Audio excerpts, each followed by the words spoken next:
Background तो कहा जाए तो बहुत मुश्किल से हम पढ़े हैं, बहुत ज़्यादा मुश्किल से। जैसे मेरी मम्मी बहुत पहले डेथ कर गई थी, तो पढ़ाई हम लोग का 3 साल बंद हो गया था। उसके बाद हम लोग गवर्नमेंट स्कूल, फिर छोटे-मोटे प्राइवेट स्कूल में पढ़े और वहीं से पढ़ते-पढ़ते ट्यूशन पढ़ाते थे, पढ़ाई करते थे। लेकिन शुरू से सपना था कि कुछ करना है, तो तभी से एमपीएससी दरोगा में भी मेरा निकल गया था, लेकिन मेरिट तक नहीं पहुँच पाए थे। तो ये हमेशा मन में रहता था कि छट जा रहे हैं, लेकिन अब हम बहुत बचपन से देखा जाए कॉन्फिडेंशियल लड़की रहे हैं। सोचे अगर है, जब सब निकाल ले रहा है तो हम भी निकालेंगे। एक ये था कि भाई 2000 सीट है, एक सीट मुझे लेना है, बाकी तुम दान दे रहे हैं। ये वाला दिमाग में हमेशा चलता था, तो इसी पे मेहनत करके आगे बढ़े रहते थे। हार नहीं मानना है भाई, मेहनत करते रहना, एक दिन जरूर निकलेगा। क्योंकि अपने आसपास बहुत सारे लोगों को देखते थे, या यूट्यूब पे भी, यूट्यूब पे कितने अच्छे अच्छे लोग हैं, उनका देखते थे कि वो लाइफ में कितना धक्का खाए तो भी आगे बढ़ गए।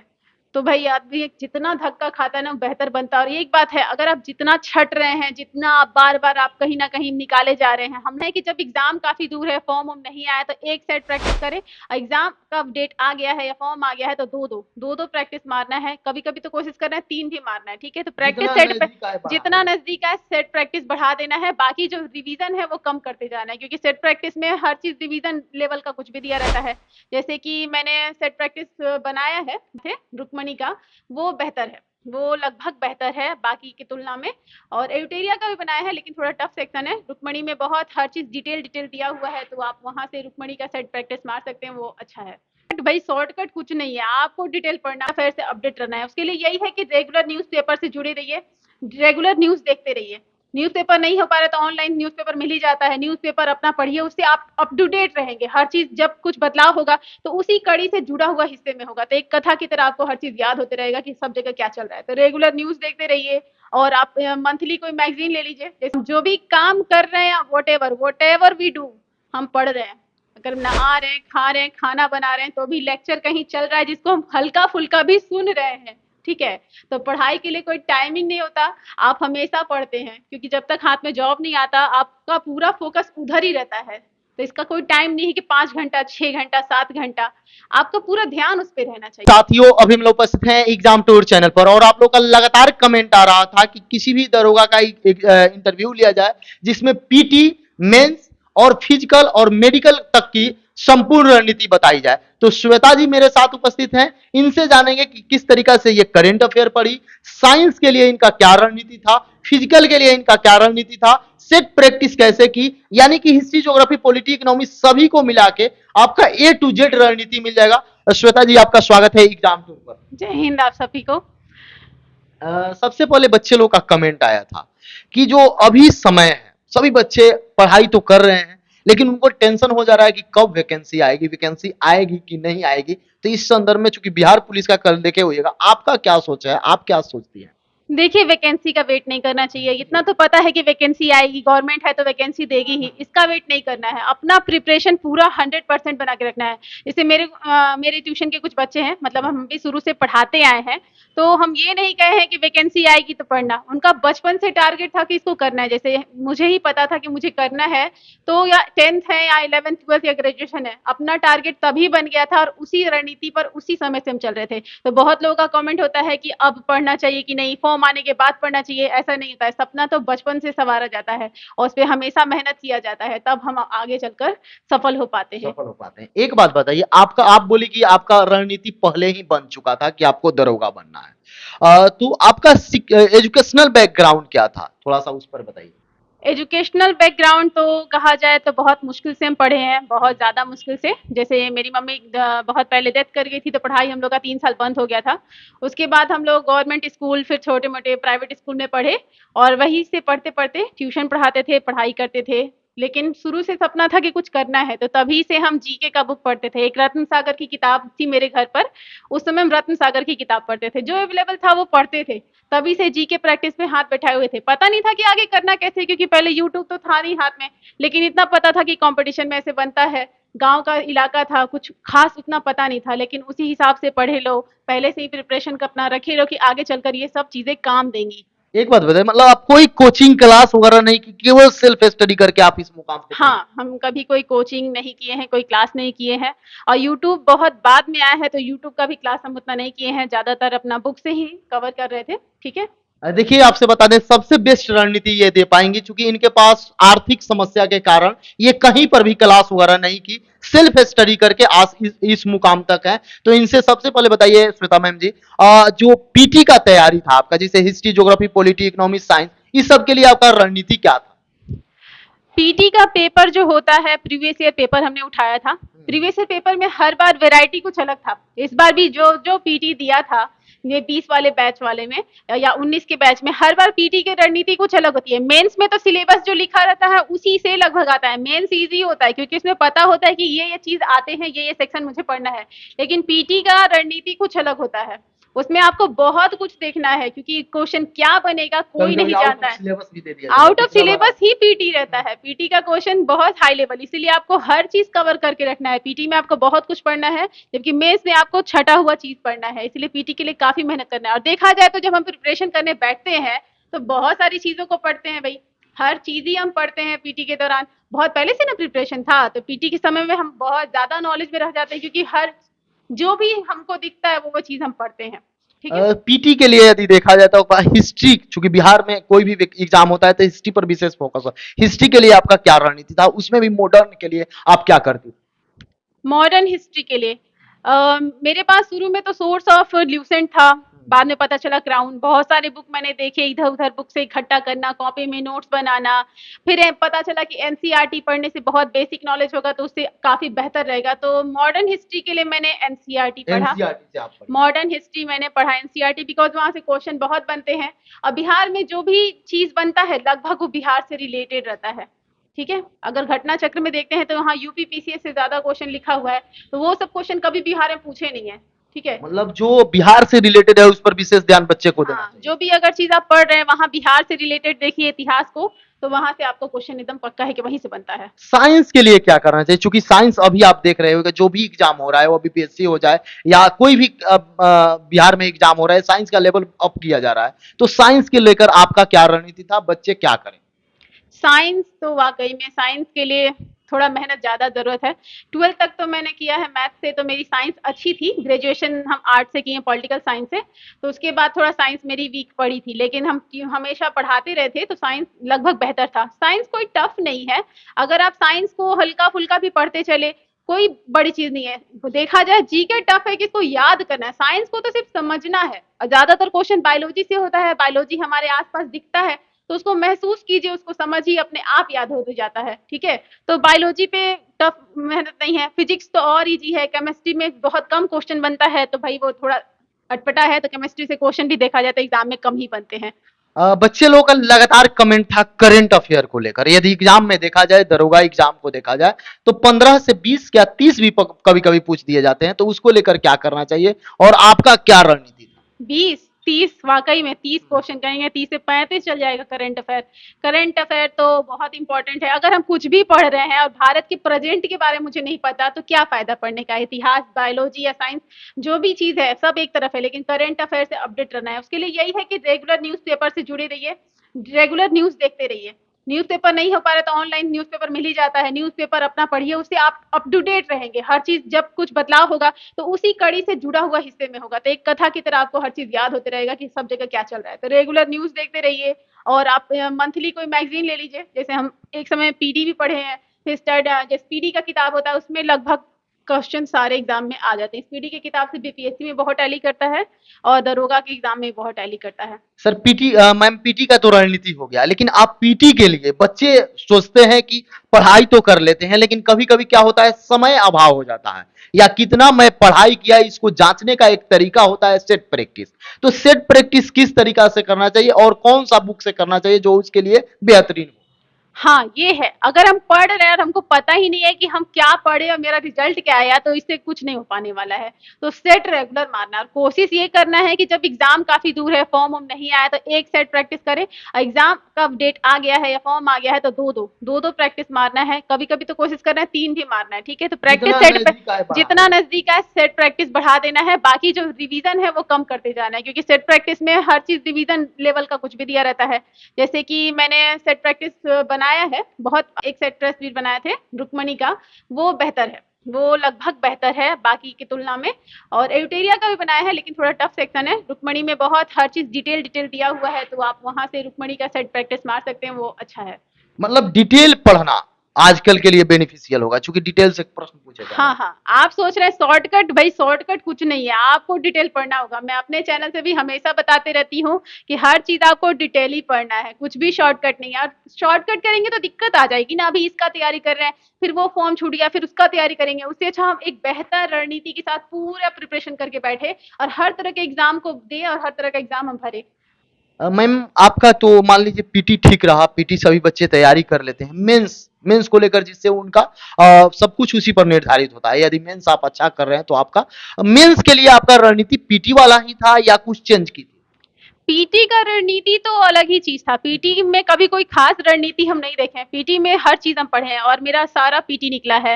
जैसे 18 बैच जो है 1717 वाले दरोगा में भी निकल गया था, एक्साइज का पीटी निकला है। फिर मैंने अपना पीटी निकाला, फिर 20 बैच का भी पीटी, क्योंकि हम लोग का थोड़ा फंसा हुआ था, केस चल रहा था, तो 20वीं वैकेंसी जो थी उसका ही पीटी निकाला। पीटी के लिए देखा मैंने, इतना नहीं भी पढ़ा ना तो भी पीटी निकल जाता है ऑलमोस्ट, क्योंकि हर चीज को पढ़ने का आदत रहता है। करंट अफेयर से जुड़े रहते हैं तो आपका करंट प्रॉपर बन ही जाता है, हिस्ट्री आपकी बेहतर रहती है तो बन ही जाता है। लेकिन मेंस का सही सेक्शन अलग है। मेंस के लिए क्या करना चाहिए बच्चे को, यदि कोई शुरुआत कर रहे हैं उनको मेंस के लिए क्या करना चाहिए? मेंस के लिए वाकई में प्रीवियस ईयर पेपर देखिए, सिलेबस देखिए, सिलेबस के हिसाब से तैयारी कीजिए। क्योंकि अगर आप बहुत कुछ पढ़ेंगे तो मेंस में आप बना तो लेंगे लेकिन आपका रिजल्ट गिरेगा, आप फाइनल मेरिट तक मेरिट नहीं में पहुंच, नहीं ले मेरिट में छट जाएंगे। आप सब पढ़ते जाएंगे तो मेरिट में आप पक्का छटेंगे, क्योंकि आपका रिजल्ट जब बूस्ट नहीं कर पाएगा, सिर्फ मेंस में पास दिखाएंगे लेकिन मेरिट में चल देंगे।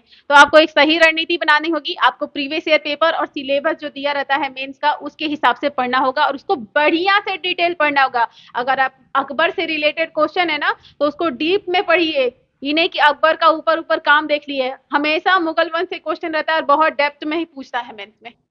मैम आपका जो मेंस का रणनीति था वह सभी सब्जेक्ट के लिए अलग अलग रणनीति था या कोई एक प्रॉपर बुक पढ़ के आप तैयारी या एनसीईआरटी पढ़ी? एक प्रॉपर बुक पढ़ के तो सेटिस्फेक्शन नहीं हो पाता, लेकिन हम लोग हमेशा कोशिश करते हैं ना कि एक बुक ऐसा पढ़ते जिससे शायद उसमें सारे क्वेश्चन आए थे। जैसे कि मेरे वक्त हम स्पीडी का साइंस पढ़ रहे थे, ल्यूसेंट साइंस पढ़ रहे थे, क्राउन से पढ़ रहे थे, कभी एनसीईआरटी से पढ़ रहे थे, तो इससे बहुत कंफ्यूजन होता है, पढ़ने में बहुत दिक्कत आता है।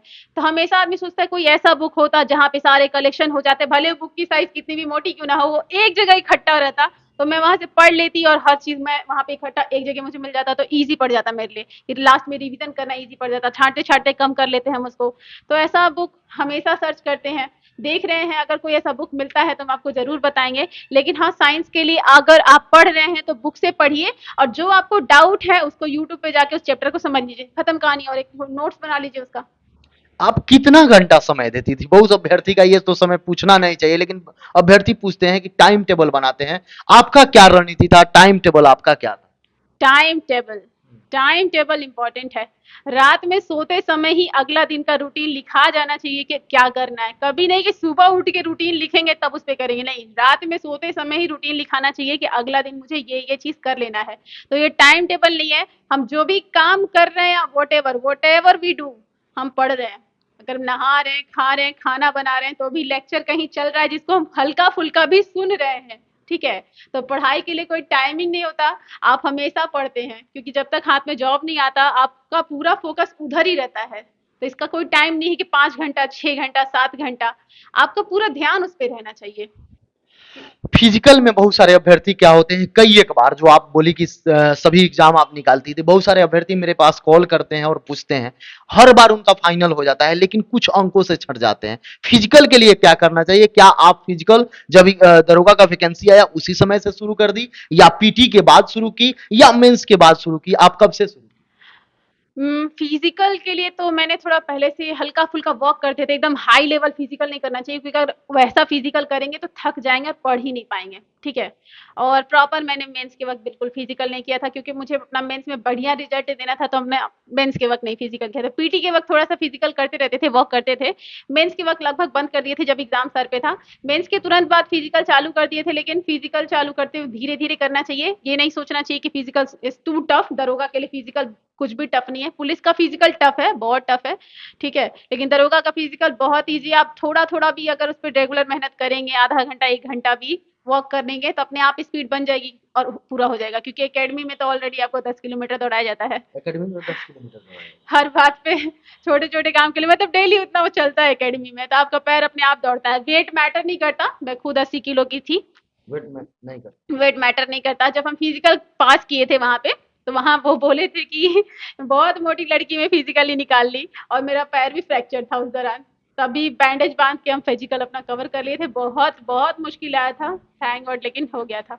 मेडिकल के लिए, चूंकि मेडिकल बहुत बड़ा इशू है, बहुत सारे अभ्यर्थी का कमेंट आता है कि मेडिकल के लिए, तो मेडिकल में क्या क्या चेक होता है, ये आप बताइए। मेडिकल मेडिकल में चेक होता है, होता ठीक है। है, लेकिन इतना परेशान होने की जरूरत नहीं है, ठीक है, क्योंकि मेडिकल है, जो भी बताया जाता है, जैसे आइस का के जो चेक किया जाता है, या फिर आपके ये पैर के घुटने आपस में सट नहीं रहे हैं, हाथ सब सीधा, तो ये सब तो आप लोगों को पता ही कि मेडिकल में क्या क्या चेकिंग होता है। तो मेडिकल अपना प्रॉपर सही रखिए। अगर बहुत को कमेंट आता है कि ये फिंगर नहीं है, ये सब नहीं है, तो हो सकता है, तो मुझे नहीं लगता कि होगा, क्योंकि वो पूरा ऐसे हाथ फैला के देखते हैं, देखते हैं। हाँ, चेक करते हैं, ठीक है। मैम, जो भी अभ्यर्थी आपको देख रहे हैं, आप बताइए, जब आप तैयारी करती थी तो कभी कभी ऐसा भी होता है, लगता है कि अब नहीं होगा, अब आज नहीं पढ़ना चाहिए या छोड़ देना चाहिए, उस समय आप कैसे मोटिवेट होती थी, यानी जब डीमोटिवेट होती थी तो अपने आप को कैसे मोटिवेट करती थी, उसके लिए आप क्या अपनाती थी? देखिए, ये तो है, क्योंकि हम बहुत बार छटे हैं, हम एक बार में सिलेक्शन नहीं निकाले हैं, तो बहुत डिमोटिवेट होते थे हम। बहुत लगता था कि कितना पढ़ रहे हैं, कितना पढ़ रहे हैं, और लास्ट के मेरिट में छट जा रहे हैं, ठीक है। क्योंकि ये इसके पहले वाले वैकेंसी दरोगा में भी मेरा निकल गया था, लेकिन मेरिट तक नहीं पहुंच पाए थे। तो ये हमेशा मन में रहता था कि छट जा रहे हैं। लेकिन अब हम बहुत बचपन से देखा जाए कॉन्फिडेंशियल लड़की रहे हैं, सोचे अगर है, जब सब निकाल ले रहा है तो हम भी निकालेंगे। एक ये था कि भाई 2000 सीट है, एक सीट मुझे लेना है, बाकी तुम दान दे रहे हैं, ये वाला दिमाग में हमेशा चलता था। तो इसी पे मेहनत करके आगे बढ़े रहते थे। हार नहीं मानना है भाई, मेहनत करते रहना, एक दिन जरूर निकलेगा। क्योंकि अपने आसपास बहुत सारे लोगों को देखते थे, या यूट्यूब पे भी, यूट्यूब पे कितने अच्छे अच्छे लोग हैं, उनका देखते थे कि वो लाइफ में कितना धक्का खाए तो भी आगे बढ़ गए। तो भाई आदमी जितना धक्का खाता है ना, बेहतर बनता है। और एक बात है, अगर आप जितना छट रहे हैं, जितना आप बार बार आप कहीं ना कहीं निकाले जा रहे हैं, हम लोग भी निकले हैं, ऐसा नहीं कि एक बार में सिलेक्शन निकाल के आ गए हैं, बहुत लोग आए हैं लेकिन हम नहीं आए हैं, ठीक है, थोड़े थोड़े के लिए हम भी छटे हैं। अगर हम उसी वक्त बैक आ जाते, पढ़ाई छोड़ देते, तो आज हम यहाँ तो नहीं होते ना। तो अगर आप छट रहे हैं तो ये बात भूल जाइए, छट रहे हैं, कुछ अच्छा होने के लिए छट रहे हैं। जैसे मेरा बिहार पुलिस निकला था, और फिजिकल से 2 दिन पहले मेरा पैर फ्रैक्चर हो गया, उसके 2 महीने बाद दरोगा का फिजिकल था, उसमें नहीं जाना था, नहीं गए, प्लास्टर हुआ, फिर इसी प्लास्टर को खुलवा के दौड़े, दरोगा निकल गया, फिर मेरिट तक भी पहुंचा है। ट्रेनिंग होता है मैम, उसमें किस तरह का एग्जाम होता है, उसमें क्या थोड़ा सा बताइएगा, ट्रेनिंग के दौरान आप लोगों के साथ किस प्रकार का एग्जाम होता है, वो एग्जाम कहाँ तक, किस तरह का सिलेबस होता है? ट्रेनिंग में आपका कुल 33 एग्जाम होता है, 33। 33 एग्जाम होता है। आपको 33 एग्जाम में सफल होना पड़ता है, तब आप वहां से बाहर आते हैं, नहीं तो वापस आपको बुलाया जाता है, ठीक है। जब सफल नहीं हाँ, हुए तो वापस, जैसे हमारे बैच में बहुत लोग फेल हुए हैं कुछ कुछ सब्जेक्ट में, या कुछ आउटडोर इंडोर जहाँ भी फेल हुए, वापस जाके एग्जाम देने जा रहे हैं, और उससे आप बहुत पिछड़ जाते हैं। तो ट्रेनिंग में बहुत पढ़ना है आपको। 15 रिटेन पेपर लिखना है, पूरा प्रॉपर रिटेन पेपर, जो बीपीएससी से भी हाई लेवल पे होता है। मैम, ट्रेनिंग जो आप लोगों का होता है, जो इसमें एग्जाम होता है, क्या उसी से प्रमोशन वगैरह निर्भर करता है क्या? इसके बारे में तो उतना नहीं पता है, लेकिन सुने हैं कि हाँ, ट्रेनिंग के रिजल्ट से प्रमोशन में थोड़ा हेल्प मिलता जरूर है। ट्रेनिंग के दौरान मैम कितना सैलरी मिलता है? ट्रेनिंग के दौरान सैलरी मेरी आई थी पहली 46,632 रुपए से चालू हुई थी, अभी तक लगभग 50 पहुंच गई है इंक्रीमेंट लगते लगते। और यहाँ आए हैं तभी एचआरए जुड़ेगा, ड्राइविंग लाइसेंस के बाद वो भी मेरा जुड़ जाएगा, तो अच्छी खासी सैलरी पहुंच जाएगी। लेकिन ट्रेनिंग के दौरान लगभग 46,632 से मेरी सैलरी चालू हुई थी। जो महिलाएं आपको देख रही हैं, लड़की देख रही हैं, बहुत सारे लड़की लोग सोचते हैं कि इसमें नहीं जाना चाहिए, डर लगता है, यदि फिर भी आते हैं तो उनको किन किन कठिनाइयों को सामना करना पड़ता है, थोड़ा सा इसके ये क्वेश्चन हमेशा रहता है कि महिलाओं के लिए नहीं है। अरे महिलाओं के लिए तो जॉब है, बहुत बेस्ट जॉब है महिलाओं के लिए, क्योंकि यहाँ पे थाना पर ज्यादातर पीड़िता ही आती है, पीड़ित बहुत कम पहुंचते हैं, पीड़िता ही आती हैं, जिनको बहुत ज्यादा समाज में मतलब प्रताड़ित किया जाता है, घर में प्रताड़ित किया जाता है, तो उनको सॉल्व हम बहुत अच्छे से कर पाते हैं। ठीक है। इस विभाग में महिला का बहुत ज़्यादा ज़रूरत है, क्योंकि वही इस केस को हैंडल कर पाती है। मेरे थाना पर मेरे पहले जो महिला थी, एक हैं, मतलब आई हैं 1 साल से, उसके बाद मैं आई हूँ। जब से मैं आई हूँ, महिला केस को लेकर रेगुलर दौड़ रही हूँ। कितना ज़रूरत था, इस थाने पे 9 अधिकारी है, 1 महिला अधिकारी है, और हर के महिला का केस हर दिन आना ही है। तो उनको देखना है, तो महिला नहीं रहेगी तो महिला को कैसे समझेगी? पुरुष कैसे समझ सकता है महिला के प्रॉब्लम को? तो ये तो महिला के लिए बहुत अच्छा जॉब है, इसमें बहुत रिलैक्सेशन है, बिल्कुल प्रॉब्लम नहीं किया था। आप जॉब के साथ अपनी फैमिली को भी टाइम दे सकते हैं, बहुत अच्छा है, बहुत रिस्पेक्टफुल जॉब है, बहुत आदर दिया जाता है यहाँ पर। यदि कोई आपसे जुड़ना चाहे, जो भी देख रहे हैं व्यूअर मेरे, तो कैसे आपसे जुड़ सकते हैं? चूंकि आप भी यूट्यूब शायद चलाते हैं, उस यूट्यूब चैनल का क्या नाम मेरे यूट्यूब का चैनल का नाम मेरे ही नाम से है, एसआई श्वेता, है? ठीक है। वहाँ मेरा यूट्यूब चलता है मेरे नाम पर। और टेलीग्राम पे मैं हूँ, टेलीग्राम पे मैंने पढ़ाया था बहुत सारा, मैंने कोर्स भी दिया था। और उस समय जब बोलते थे लोग मैम सेट बताइए कौन सा सेट लें, तो मुझे उस वक्त सेट का कोई खास आइडिया नहीं था, तो हम बुक को अंडरलाइन कर करके हम भेजते थे। उससे बहुत सारे लोगों का रिजल्ट निकला भी है। इस बार के बैच में बहुत सारे लोगों ने मेरा जो दिया हुआ चीज़ था वो पढ़ा है, और प्रॉपर मैं वहाँ पे हर चीज़ पढ़ाते भी थे। जैसे हिस्ट्री का मैंने मॉडर्न हिस्ट्री पे वीडियो भी बनाया है, आप मेरे चैनल पे जाके देख सकते हैं, आप लोग को अच्छा भी लगेगा, बहुत अच्छा लगता है। और वहाँ पे मैं सारे डाउट को क्लियर करती हूँ, कोई भी कमेंट मुझे करता है तो मैं ज़रूर रिप्लाई देती हूँ।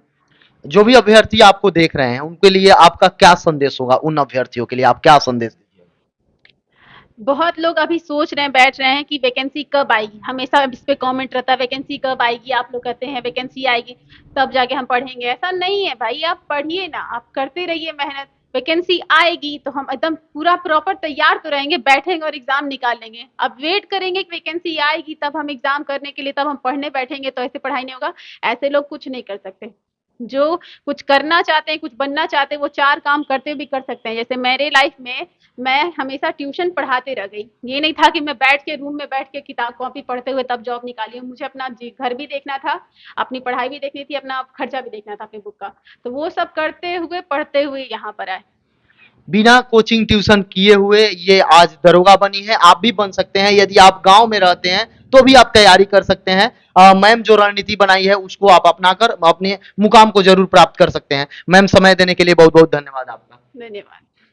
तो यदि आप एग्जाम टूर पर नए हैं तो एग्जाम टूर को जरूर सब्सक्राइब कर लें, लोगों में शेयर करें। जय हिंद।